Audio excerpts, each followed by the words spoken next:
नमस्कार साथियों, अकाउंटेंट्स के लिए जीएसटी के नए बदलाव।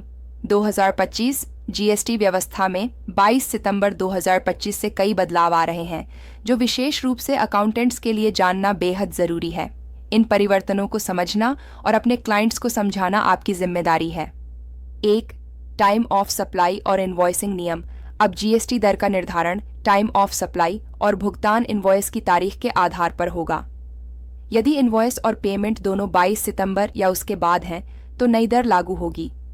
अगर पेमेंट 22 सितंबर से पहले मिल गई और इनवॉइस बाद में बना, तो पुरानी दर लागू होगी। आंशिक पेमेंट के मामलों में पेमेंट की तारीख के अनुसार ही संबंधित हिस्से पर पुरानी या नई दर लगेगी।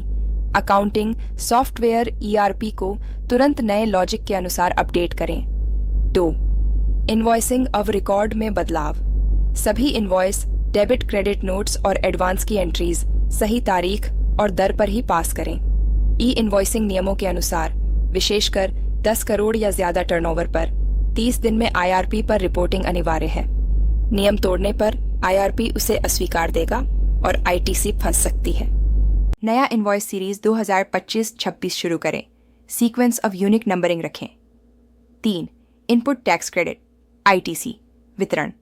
जिन कंपनियों के एक ही पैन पर एक से अधिक जीएसटीआईएन है, उनके लिए ISD input service distributor registration अनिवार्य है। अब ब्रांच या यूनिट्स के बीच आईटीसी का वितरण केवल आईएसडी मैकेनिज्म से होगा, जिससे पारदर्शिता और रजिस्टर ट्रेसिंग आएगी। जीएसटीआर 6 फाइलिंग और आईएसडी इनवॉइस को ठीक से संभालना जरूरी है। 4. जीएसटी रिटर्न एवं समय सीमा। GSTR 3B auto populated database के बाद लॉक रहेगा।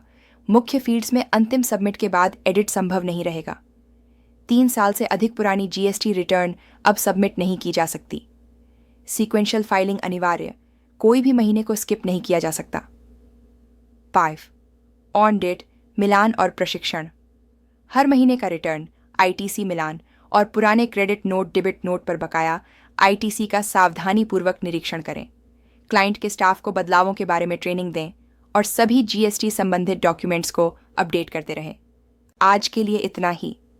धन्यवाद और जुड़े रहिए हमारे साथ अकाउंटिंग और टैक्सेशन की ताज़ा और व्यावहारिक अपडेट्स के लिए।